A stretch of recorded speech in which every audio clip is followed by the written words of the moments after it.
Gold, trusted gold buyers. మీరు తాకట్టు పెట్టిన బంగారాన్ని విడిపించి ఈ రోజు ఉన్న మార్కెట్ ధరకు కొనబడను. ఓకే. కాబట్టి ఏంటి సార్ అంటే మీరు చిన్నప్పుడు ఎలా ఉండేదంటే చిన్నప్పుడు అమ్మగారు షూటింగ్లకు వెళ్తుండేవాళ్ళ అమ్మతో జయసుధ గారితో షూటింగ్లకు వెళ్ళి ఆ వాతావరణం ఎలా ఉండేది అసలు అప్పుడు? చాలా బాగుండేది. అంటే మాకు స్కూల్ చిన్నపిల్లలు ఎంజాయ్ చేసేవాళ్ళ ఆ time? First of all holidays, school టైంలో ఆఫ్ కోర్స్ వెళ్ళలేము. సో హాలిడేస్లో వెళ్ళేవాళ్ళం.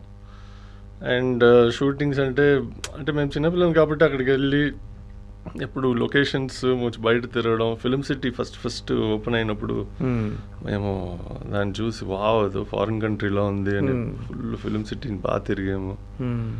సో అఫ్ కోర్స్ షూటింగ్స్కి వెళ్ళడం we enjoyed a lot. Okay. కానీ ఇప్పుడు దా తెలుస్తుంది యాక్చువల్ కష్టాలు ఏంటని షూటింగ్లో. ఏంటంటే చెన్నైలోనే సార్ అంత అంటే చెన్నై, హైదరాబాద్ ఇటువైపు షూటింగ్స్ ఉండేవి. బాగా చిన్నప్పుడు అయితే నాకు మేబీ 1 or 2 మెమరీసే ఉన్నాయి. అప్పుడు మేము ఆంధ్ర రాజమండ్రి సైడ్ ఓకే అటువైపు వెళ్ళేవాళ్ళం, అమలాపురం.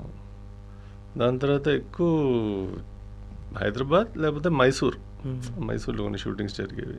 మైసూర్ అంటే చాలా ఇష్టం, అంటే బికాస్ ఆఫ్ ద మెమరీస్.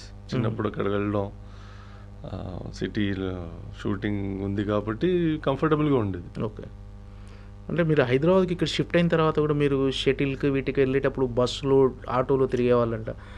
ఆటోలు అందరూ తిరుగుతారండి. ఇప్పుడు మీరు బాంబేకి వెళ్తే మీకున్న సగం సూపర్ స్టార్స్ ఆటోలోనే తిరుగుతారు. ఓకే.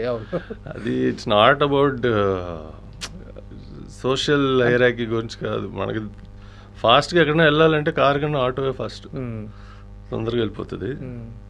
బస్సు ఏమంటే అప్పుడు కన్వీనియన్స్ ప్లస్ నాకు అప్పుడు కారు నేను పట్టేటట్టు, నేను డ్రైవ్ చేసేటట్టు కార్ లేదు అప్పుడు. మేము కొంచెం మోడిఫికేషన్స్ చేసాం కానీ it's nothing extraordinary, it's just normal. అంటే అంత దూరం వెళ్ళాలంటే ఆ బస్సులో వెళ్ళి మళ్ళీ రిటర్న్ రావాలంటే ఈజీగా కన్వీనియంట్గా ఉండింది కాబట్టి యూస్ టు. ఓకే. అంతే సార్ మొదటి నుంచి అంటే మీ